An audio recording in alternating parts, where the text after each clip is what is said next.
ಗ್ರಾಮ ದೇವರಾದಂಥ ಬೇಟೆವೀರ ವೆಂಕಟರಮಣನನ್ನು ಸ್ಮರಿಸಿ, ರಾಮಚಂದ್ರ ದೇವರನ್ನು ಸ್ಮರಿಸಿ, ಈ ಒಂದು ಲಕ್ಷ್ಮೀನಾರಾಯಣ ನಗರದ ಶ್ರೀ ಲಕ್ಷ್ಮೀನಾರಾಯಣ ದೇವರನ್ನು ಸ್ಮರಿಸಿ, ಪೂಜ್ಯ ಗುರುಗಳಾದ ಶ್ರೀ ವಿದ್ಯಾಧೀಶ್ ತೀರ್ಥ ಶ್ರೀಪಾದ್ ಒಡೆಯರ್ ಸ್ವಾಮೀಜಿಯವರ ಚರಣಾವಿಂದಕ್ಕೆ ನಮಸ್ಕರಿಸಿ ಒಂದೆರಡು ವಿಚಾರಗಳನ್ನು ಹಂಚ್ಕೊಳ್ತಾ ಇದ್ದೇನೆ. ನನಗೆ 8 ನಿಮಿಷದಲ್ಲಿ ಮುಗಿಸ್ಬೇಕು ಅಂತ ರಾಘವ್ ಬಾಳೇರಿ ಅವರು ಫೋನ್ ಮಾಡಿ ಹೇಳಿದರು. ನಾನು ಆವಾಗ ಹೇಳಿದೆ ಅವರಿಗೆ, ಕೊಂಕಣಿಯಲ್ಲಿ ಮಾತಾಡಬೇಕಾ ಕನ್ನಡದಲ್ಲಿ ಮಾತಾಡಬೇಕಾ ಅಂತ ಹೇಳಿ. ನಾನು ಕೊಂಕಣಿ ಅಂತ ತಿಳ್ಕೊಂಡಿದ್ದೆ. ಅವ್ರು ಹೇಳಿದರು, ಇಲ್ಲ, ಎಲ್ಲ ಸಮಾಜದವರು ಇದ್ದಾರೆ ಇಲ್ಲಿ, ನೀವು ಕನ್ನಡದಲ್ಲೇ ಮಾತಾಡಿ ಅಂತ ಹೇಳಿದರು. ಅದಕ್ಕಾಗಿ ನಾನಿವತ್ತು ಕನ್ನಡದಲ್ಲೇ ಮಾತಾಡ್ತೇನೆ. ವೇದಿಕೆಯ ಮೇಲೆ ಆಸೀನರಾಗಿರುವಂಥ ಲಕ್ಷ್ಮೀನಾರಾಯಣ ನಗರದ ಅಧ್ಯಕ್ಷರಾದ ಶ್ರೀ ತುಳಸಿದಾಸ್ ಕಾಮತ್ರವರೇ, ಗೆಸ್ಟ್ ಆದಂಥ ಶ್ರೀ ಡಾಕ್ಟರ್ ಅವಿನಾಶ್ ಪ್ರಭು ಅವರವರೇ, ಇಲ್ಲಿ ನೆರೆದಂಥ ಲಕ್ಷ್ಮೀನಾರಾಯಣ ನಗರದ ನಿವಾಸಿಗಳೇ, ಸಮಾಜ ಬಾಂಧವರೇ ಹಾಗೂ ವಿಶೇಷ ಆಹ್ವಾನಿತರೇ, ಈಗಾಗಲೇ ನಾವು ಕೇಳಿದ್ದೇವೆ ಲಕ್ಷ್ಮೀನಾರಾಯಣ ನಗರ 1963ಯಲ್ಲಿ ಅದು ಫಸ್ಟ್ ಸೊಸೈಟಿಯಾಗಿ ರಿಜಿಸ್ಟರ್ ಆಗಿದ್ದ ಒಂದು ಹೆಗ್ಗಳಿಕೆ ಇದೆ ಅಂಥೇಳಿ. 65ರಿಂದ ಇವತ್ತುವರೆಗೆ 60 ವಸಂತಗಳನ್ನು ಪೂರೈಸಿ ಒಂದು ಸಂಭ್ರಮದಲ್ಲಿ ನಾವಿದ್ದೇವೆ. ಮತ್ತು ಈ ಸಂಭ್ರಮದಲ್ಲಿ ಇವತ್ತು ನಮ್ಮ ಪೂಜ್ಯ ಗುರುಗಳಾದ ಅವರ ಪಾದ ಸ್ಪರ್ಶ ಆಗಿದೆ ಈ ಒಂದು ಲಕ್ಷ್ಮೀನಾರಾಯಣ ನಗರಕ್ಕೆ. ಇದು ನಮ್ಮೆಲ್ಲರ ಭಾಗ್ಯ ಅಂತಲೇ ಹೇಳ್ಬೋದು.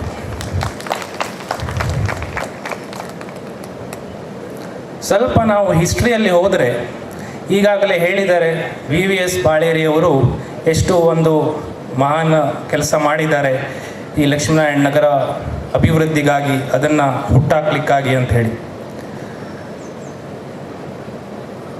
ಅದೇ ಸಮಯದಲ್ಲಿ ಈಗ ನನ್ನ ಅಜ್ಜವರ ಹೆಸರು ಹೇಳಿದರು, ಡಾಕ್ಟರ್ VKB ಬಳಕೂರ್ ಅಂತ. ನಾನು ಹಿರಿಯರಿಂದ ಕೇಳಲ್ಪಟ್ಟಿತ್ತು, ಅವರು ಹೊನ್ನಾವರ ಮುನ್ಸಿಪಾಲ್ಟಿಯ ಅಧ್ಯಕ್ಷರಾಗಿದ್ದರು.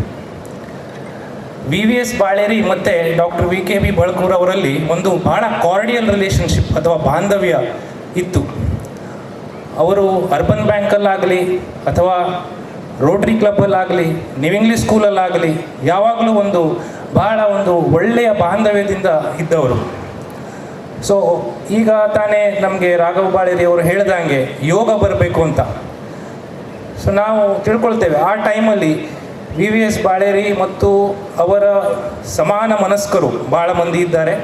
ಅವರ ಜೊತೆಯಲ್ಲಿ ಆ ಸಮಾನ ಮನಸ್ಕರಾದಂಥ ಮುನ್ಸಿಪಲ್ ಪ್ರೆಸಿಡೆಂಟ್ ಡಾಕ್ಟರ್ VKB ಬಳಕೂರ್ ಅವರು ಇದರಿಂದ ಒಂದು ಮುನ್ಸಿಪಾಲ್ಟಿಯಿಂದ ಏನು ಒಂದು ಸಹಕಾರ ಸಿಗಬೇಕಾಗಿತ್ತೋ ಆ ಟೈಮಲ್ಲಿ ಭಾಳ ಒಂದು ಸುಲಭವಾಗಿ ಸಿಕ್ಕಿತ್ತು ಅಂತ ಕೇಳಲ್ಪಟ್ಟಿದ್ದೆ.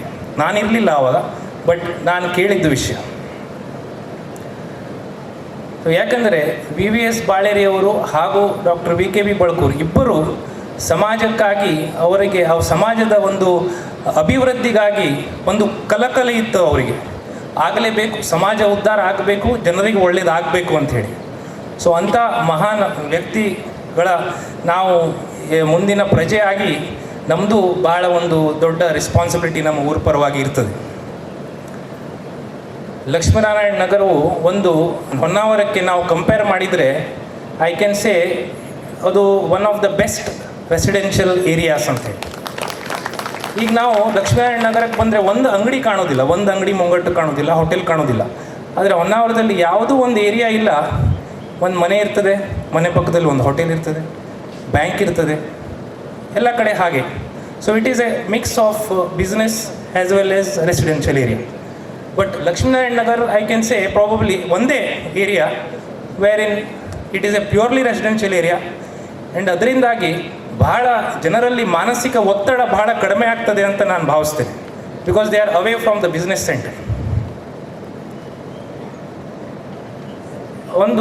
ನಾನು ಶಾಲೆ ಹೋಗಬೇಕಾದ್ರೆ ಸೇ ಅರೌಂಡ್ 35 years ಬ್ಯಾಕ್ ನಾನೇನು ನೋಡ್ತಾ ಇದ್ದೆ ಅಂದರೆ, ಲಕ್ಷ್ಮೀನಾರಾಯಣ ನಗರ ಅಂತಲ್ಲ, ಹೊನ್ನಾವರದಲ್ಲಿ ಆಗಲಿ ಪ್ರತಿಯೊಂದು ಮನೆಯಲ್ಲಿ 3 ತಲೆಮಾರಿನ ಜನ ಇರ್ತಾಯಿದ್ರು. ಮಕ್ಕಳು, ತಂದೆ ತಾಯಿ, ಅಜ್ಜ ಅಜ್ಜಿ. ನಾವು ಅದೇ ರೀತಿ ಬೆಳೆದು ಬಂದವರೇ. ಆದರೆ ಇತ್ತೀಚೆಗೆ ನಾವೇನು ನೋಡ್ತಾ ಇದ್ದೇವೆ ಅಂದರೆ, ಒಂದೇ ತಲೆಮಾರಿನ ಜನ ಭಾಳಷ್ಟು ಮನೆಯಲ್ಲಿ ಅಂದಿನ ತಂದೆ ತಾಯಿಯವರು ಇವತ್ತಿನ ಅಜ್ಜ ಅಜ್ಜಿಯಾಗಿ ಉಳ್ಕೊಂಡಿದ್ದಾರೆ. ಇದು ಒಂದು it is not A good social development ಅಂತ ಅನಿಸ್ತದೆ. ಯಾಕಂದರೆ ಮುಂದೆ ಒಂದಿನ ಇನ್ನೊಂದು ದಶಕದ ನಂತರ ನಮಗೆ ಓಲ್ಡ್ ಏಜ್ ಹೋಮ್ಸಿನ ಅಗತ್ಯತೆ ಬೀಳ್ತದೆ ಅಂತ ಅನಿಸ್ತದೆ. ಎಲ್ಲಿ ಹೋಗಬೇಕು? ಆದಷ್ಟು ದಿನ ಗಂಡ ಹೆಂಡತಿ ಜೊತೆಯಲ್ಲಿದ್ದು ಮಾಡ್ತಾರೆ, ಆಮೇಲೆ ಆಗೋದಿಲ್ಲ. They might be having good savings, ದುಡ್ಡು ಇರ್ಬೋದು, ಬಟ್ ಹೆಲ್ತ್ ಇಲ್ಲ ಅಂದರೆ ಏನು ಮಾಡಲಿಕ್ಕಾಗ್ತದೆ? ಅಂಥ ಜನರಿಗೆ ಅಂದರೆ ನಾವು ಸಮಾಜ, ನಮ್ಮ ಸೊಸೈಟಿಯಲ್ಲಿ ನಾವು ವಿಚಾರ ಮಾಡುವಂಥದ್ದು, ಮುಂದೆ ನಾವು ಯಾವ ರೀತಿ ಹೋಗ್ತಾ ಇದ್ದೇವೆ. ನಮಗೆ ಓಲ್ಡ್ ಏಜ್ ಹೋಮ್ ಬೇಕಾಗ್ಬೋದು. ಸಮಾಜದ ಎಲ್ಲ ಸ್ತರದ ಜನರಿಗೆ ಅಗತ್ಯ ಉಳ್ಳುವಂಥ, ಅವರಿಗೆ to catering to their needs, ನಾವು ಅದರ ಬಗ್ಗೆ ವಿಚಾರ ಮಾಡಬೇಕಾಗ್ತದೆ. ಅದಕ್ಕೆ ಕಾರಣ ಏನಿರ್ಬೋದು? ಮೇಜಿಕ್ ಕಾರಣ ಅಂದರೆ higher education. Higher education is everybody's right, and especially ನಮ್ಮ GSB ಕಮ್ಯುನಿಟಿಯಲ್ಲಂತೂ we have to get educated, it is our right, ನಾವು ತಗೊಳ್ಳೇಬೇಕು. ಈಗ ಹೈಯರ್ ಎಜುಕೇಷನ್ ಮಾಡಿದ್ರಿಂದ ಏನಾಗ್ತಾ ಇದೆ ಅಂದರೆ, ನಮ್ಮಂಥ ಸಣ್ಣ ಊರಲ್ಲಿ ಅಪರ್ಚುನಿಟೀಸ್ ಕಡಿಮೆ ಆಗಿಬಿಟ್ಟಿದೆ. ಸೊ ಅಪರ್ಚುನಿಟೀಸ್ ಕಡಿಮೆ ಆಗಿರೋದ್ರಿಂದ ಇವರು ಬೇರೆ ಊರಿಗೆ ಹೋಗಲೇಬೇಕು, ಇಲ್ಲದೆ ಇಲ್ಲಿ ಸರ್ವೈವ್ ಆಗ್ಲಿಕ್ಕೆ ಆಗ್ತಾ ಇಲ್ಲ. Even they want to technical education ಪಟ್ಟವರು ದೇ ಕೆನಾಟ್. ಸೊ ಇದಕ್ಕೆ ಏನಾದರೂ ನನಗನ್ನಿಸ್ತದೆ ಒಂದು ಉಪಾಯ ಇದೆಯಾ ಅಂತಂದರೆ, ಈಗ ಟೆಕ್ನಿಕಲ್ ಎಜುಕೇಷನ್ ಏನು ನಾವು ಪಡೀತಾ ಇದ್ದೇವೆ, ಆ ಟೆಕ್ನಿಕಲ್ ಎಜುಕೇಷನನ್ನು ನಾವು ಎಂಪ್ಲಾಯಿ ಮೈಂಡ್ ಸೆಟ್ಟಿಂದ ಎಂಪ್ಲಾಯರ್ ಮೈಂಡ್ ಸೆಟ್ ಕಡೆ ಹೋದರೆ, ಈಗ ನಾವೇನು ಎಜುಕೇಷನ್ ಪಡಿತೇವೆ, ಬೆಂಗಳೂರು ಹೋಗ್ತೇವೆ, ಅಲ್ಲಿ ಜಾಯ್ನ್ ಆಗ್ತೇವೆ ಯಾವುದಾದ್ರೂ ಕಂಪನಿ, 1.5 ಲಕ್ಷ ಪಗಾರ ಇದೆ, 25 ಲಕ್ಷ ಪ್ಯಾಕೇಜು, ಖುಷ್. ಆದರೆ ಒಂದು 4 ಜನ ಕೂಡಿ ಇಲ್ಲೇ ಒಂದು ಸ್ಟಾರ್ಟಪ್ ಹಾಕಿ, ಒಂದು ಸಣ್ಣ ಇಂಡಸ್ಟ್ರಿ ಹಾಕಿ, ಊರಿನ ಒಂದು 10 ಜನರಿಗೆ ಒಂದು ಜಾಬ್ ಕೊಟ್ಟು, ಆ ಥರ ನಾವು ಯಾಕೆ ಥಿಂಕ್ ಮಾಡೋದಿಲ್ಲ?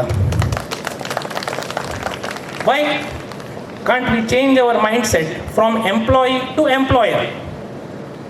ಸೊ ಆ ಒಂದು ಮೈಂಡ್ ಸೆಟ್ ನಾವು ನಮ್ಮ ಯುವಕರಲ್ಲಿ ಬೆಳೆಸಬೇಕು. ಅದನ್ನು ಬೆಳೆಸಿದರೆ ಮುಂದೆ ಈ ರೀತಿ ಯಾವುದೊಂದು ರೀತಿ ನಾವು ಪ್ರೋಗ್ರೆಸ್ ಆಗ್ತಾ ಇದ್ದೇವೆ ಆ ರೀತಿ ಆಗಲಿಕ್ಕಿಲ್ಲ. ಮತ್ತೆ ನಾವು 3 ಜನರೇಷನ್ ಜನ ಮನೆಯಲ್ಲಿ ಕಾಣ್ಬೋದು ಅಂತ ಹೇಳಿ ನನಗೊಂದು ಆಸೆ.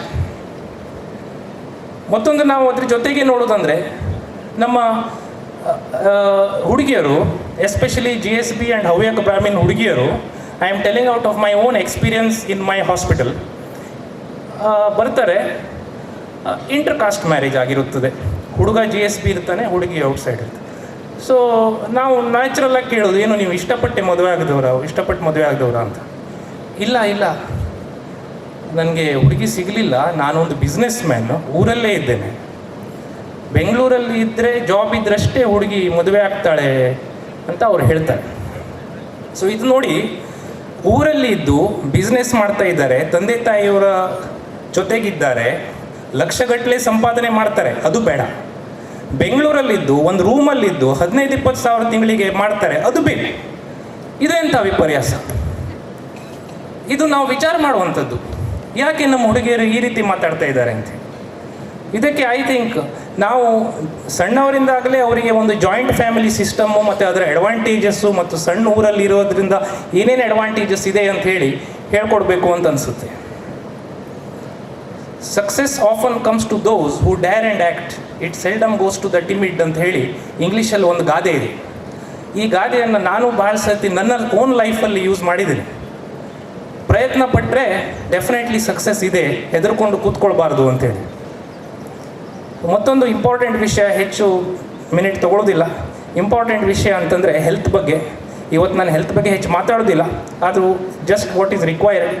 WHO ವರ್ಲ್ಡ್ ಹೆಲ್ತ್ ಆರ್ಗನೈಸೇಷನ್ ಇದೆ, ಅದು ಹೆಲ್ತ್ ಏನು ಡಿಫೈನ್ ಮಾಡ್ತದೆ ಅಂದರೆ, health is physical, mental, social and spiritual well being and not merely absence of disease or infirmity ಅಂತ ಹೇಳ್ತದೆ. ಅಂದರೆ ನಮ್ಮ ದೈಹಿಕ ಸಾಮರ್ಥ್ಯ, ಮಾನಸಿಕ ಸಾಮರ್ಥ್ಯ, ಸಾಮಾಜಿಕ ಹೆಲ್ತ್ ಮತ್ತು ಆಧ್ಯಾತ್ಮಿಕ ಹೆಲ್ತ್, ಇದೆಲ್ಲ ಒಟ್ಟುಗೂಡಿದರೆ ಮಾತ್ರ complete A good mind in a good body ಆಗ್ತದೆ ಅಂತ WHO ಹೇಳ್ತದೆ. ಈಗ ನಾವೇನು ತಿಳ್ಕೊಂಡೇವೆ, ನಂಗೆ ಶುಗರ್ ಇಲ್ಲ, ನಂಗೆ BP ಇಲ್ಲ, ನಾನು ಆರಾಮಿದ್ದೇನೆ. ಹಾಗಲ್ಲ. ಸೊ ಅದಕ್ಕಾಗಿ ಏನು ಮಾಡಬೇಕು? ನಿಯಮಿತ ವ್ಯಾಯಾಮ, ನಿಯಮಿತ ಆಹಾರ, ನಿದ್ರೆ, ಮತ್ತು ದೇವರಲ್ಲಿ ಧ್ಯಾನ, ನಾಮಸ್ಮರಣ, ಗುರು ಹಿರಿಯರಲ್ಲಿ ಒಂದು ವಿಶ್ವಾಸ ಇಟ್ಕೊಂಡಿದ್ರೆ ನಾವೊಂದು ಆಲ್ರೌಂಡ್ ಡೆವಲಪ್ಮೆಂಟ್ ಆಗಲಿಕ್ಕೆ ಸಾಧ್ಯತೆ ಆಗ್ತದೆ ಮತ್ತು ಹೆಲ್ತ್ ನಾವು ಉಳಿಸ್ಕೊಳ್ಬೋದು. ಸೊ ನಾನು ಇಲ್ಲಿ ಕೆಲವೊಂದು ವಿಚಾರಗಳನ್ನು ತೆರೆದಿಟ್ಟಿದ್ದೇನೆ. ಬಿಫೋರ್ ಐ ಎಂಡ್ ನಾನು ನನ್ನ ಸ್ವಂತ ಎಕ್ಸ್ಪೀರಿಯನ್ಸ್ ಹೇಳ್ತೇನೆ. ಸ್ವಾಮೀಜಿಯವರು ಇಲ್ಲಿದ್ದಾರೆ. ನನಗೆ MBBS ಅಲ್ಲಿ ಬೆಳಗಾವಲ್ಲಿ ಸೀಟ್ ಸಿಕ್ಕಿತ್ತು 1995 ಇಯರ್. ನಾನು ನನ್ನ ತಂದೆ ತಾಯಿಯವರಲ್ಲಿ ಹೋದಾಗ ನಾವು ಆಲ್ಮೋಸ್ಟ್ ಅಡ್ಮಿಷನ್ ಎಲ್ಲ ಮಾಡಿ ಹಾಸ್ಟೆಲ್ಲಿಗೆ ಸೇರೋದು ಅಂಥೇಳಿ ಹಾಸ್ಟೆಲ್ ಫಾರ್ಮ್ ತಗೊಂಡು ರೆಡಿಯಾಗಿದ್ವಿ. ಅಷ್ಟರಲ್ಲಿ ಯಾರೋ ಒಬ್ಬರು ಹೇಳಿದ್ರು, ನೀವು GSB ಅಲ್ವಾ, GSB ವಿದ್ಯಾಧಿರಾಜ್ ಸಭಾಗೃಹ ಅಂತ ಇದೆ ಬೆಳಗಾವಲ್ಲಿ, ಅಲ್ಲಿ ಅವ್ರದ್ದು 30 ರೂಮ್ ಇದೆ, ಅವರು ಈ ಸಲ ಅದನ್ನು ಸ್ಟೂಡೆಂಟ್ಸಿಗೆ ಕೊಡಬೇಕು ಅಂತ ಒಂದು ವಿಚಾರ ಇದೆ ಅಂತ ಹೇಳಿ ಕೇಳಿಸ್ಪಟ್ಟಿತ್ತು. So immediately we went there. ಆವಾಗ ನಮಗೆ ಅಲ್ಲಿ ಬೆಳಗಾವಿನ ಶ್ರೀ KN ಪೈ NS ಪೈ ಅವರಿದ್ದರು. He was the president of the trust. So ಅವರು ನಮಗೆ ಜಾಯ್ನ್ ಆಗಲಿಕ್ಕೆ ಹೇಳಿದರು. ಸೊ ಆವಾಗ ನಾನು, ಕುಮಟಾದ ಒಬ್ಬ ಹುಡುಗ ಮತ್ತು ಮುಂಬೈ ಒಬ್ಬ ಹುಡುಗ, 3 ಜನರು ನಾವು ಆ ಹಾಸ್ಟೆಲಿಗೆ ಜಾಯ್ನ್ ಆಗಿದ್ವಿ ಇನ್ ದ ಇಯರ್ 1995. ಆವಾಗಿಂದ ಆ ಹಾಸ್ಟೆಲಲ್ಲಿ ಅನೇಕ ಮಕ್ಕಳು ಬಂದು ಅಲ್ಲಿ ಇದ್ದು ವಿದ್ಯಾಭ್ಯಾಸ ಮಾಡಿಕೊಂಡು ಹೋಗಿದ್ದಾರೆ. ಸೊ ನಾನು ನಮ್ಮ ಗೋಕರ್ಣ ಪರ್ತಗಾಳಿ ಮಠಕ್ಕೆ I am always indebted to what I have received from the math. ಮತ್ತೊಂದು ಏನಂತಂದರೆ, ಆ ಟೈಮಲ್ಲಿ ಬೆಳಗಾವಿ ಮುಕ್ಕಾಮ್ ಇದ್ದಾಗ ನಮ್ಮ ಹಿರಿಯ ಸ್ವಾಮಿಗಳಾದ ಶ್ರೀ ವಿದ್ಯಾಧಿರಾಜ ಸ್ವಾಮಿಯವರಲ್ಲಿ ಬರ್ತಾಯಿದ್ರು. ಮತ್ತು ಅವರು ನಮಗೆ ಅಲ್ಲಿದ್ದ ಮಕ್ಕಳಿಗೆ ಸ್ವಲ್ಪ ಆಶೀರ್ವಚನ ನೀಡಿ ನಮ್ಗೆ ಯಾವಾಗಲೂ ಹೇಳ್ತಾಯಿದ್ರು, कितलं जाऊ का तिथलं अभ्यास करा, कितले करा, ಬಟ್ ತುಮಗೆಲ್ಲ ಅಭ್ಯಾಸ ನಿಮಿತ್ತ ಸಮಾಜಕ್ಕೆ ಪಾವುಚ ಶಿಜಾವು ಅಂತ ಹೇಳ್ತಾ ಇದ್ರು. ಆ ಒಂದು ಮಾತು ಮಾತ್ರ ನನಗೆ ಯಾವಾಗಲೂ ಅದೊಂದು ನನ್ನ ಮನಸ್ಸಲ್ಲಿ ಇರ್ತದೆ. ಮತ್ತು ಅದೇ ಒಂದು ದೊಡ್ಡ ಕಾರಣ ಇರ್ಬೋದು, ನಾನು ಬೇರೆ ಏನೋ ಥಿಂಕ್ ಮಾಡದೆ ಸೀದಾ ಹೊನ್ನಾವರಕ್ಕೆ ಬಂದು ನನ್ನ ಪ್ರಾಕ್ಟೀಸನ್ನು ಸ್ಟಾರ್ಟ್ ಮಾಡಿರ್ತೀನಿ. ಸೊ ಇಷ್ಟೊಂದು ಹೇಳಿ ಇವತ್ತು ನನಗೆ ಒಂದು ಸುವರ್ಣಾವಕಾಶ ಅಂತ ನಾನು ಭಾವಿಸಿದ್ದೇನೆ. ದೇವರ ಕೃಪೆ, ಗುರುಗಳ ಆಶೀರ್ವಾದ ಇಲ್ಲದಿದ್ದರೆ ಇದು ಒಂದು ಗುರುಗಳ ಸಾನ್ನಿಧ್ಯದಲ್ಲಿ ಮಾತಾಡುವ ನನ್ನ ವಿಚಾರಗಳನ್ನು ಹೇಳಿಕೊಳ್ಳುವ ಒಂದು ಅವಕಾಶ. It is really A golden opportunity and I am very thankful. ಮತ್ತು ನನಗೆ ಈ ಒಂದು ಅವಕಾಶ ಕೊಟ್ಟಂಥ ಲಕ್ಷ್ಮೀನಾರಾಯಣ ನಗರದ ಡೈಮಂಡ್ ಜೂಬ್ಲಿ ಕಮಿಟಿಯವರಿಗೆ ನಾನು ಕೃತಜ್ಞತೆಯನ್ನು ಸಲ್ಲಿಸ್ತೇನೆ. ಹಾಗೂ ನನ್ನ 2 ವಿಚಾರಗಳನ್ನು ಇಲ್ಲೇ ಜೈ ಹಿಂದ್ ಅಂತ ಹೇಳ್ತೀನಿ. ನಮಸ್ಕಾರ. ಧನ್ಯವಾದಗಳು ಡಾಕ್ಟರ್ ಗೌತಮ್ ಬಳ್ಕೂರ್ ಅವರಿಗೆ. ತಮ್ಮ ಚಿಕ್ಕ ಭಾಷಣದಲ್ಲಿ ನಮ್ಮ ಸಮಾಜದ ಜ್ವಲಂತ ಸಮಸ್ಯೆಗಳ ಅನಾವರಣವನ್ನು ಮಾಡಿದ್ದಾರೆ. ಅದಕ್ಕೆ ತಕ್ಕ ಪರಿಹಾರವನ್ನು ಕೂಡ ಅವರು ಸೂಚಿಸಿದ್ದಾರೆ. ತಮ್ಮ ಅದ್ಭುತವಾದಂತಹ ಕೆಲವು ಮಾತುಗಳಲ್ಲಿ ಜನರಿಗೆ ಪ್ರೇರಣೆ ಆಗುವಂತಹ ನುಡಿಗಳನ್ನ ಆಡಿದ್ದಕ್ಕೆ ಅವರಿಗೆ ನಾನು ಹೃತ್ಪೂರ್ವಕವಾದ ಧನ್ಯವಾದಗಳನ್ನು ಅರ್ಪಿಸ್ತಾ ಇದ್ದೇನೆ.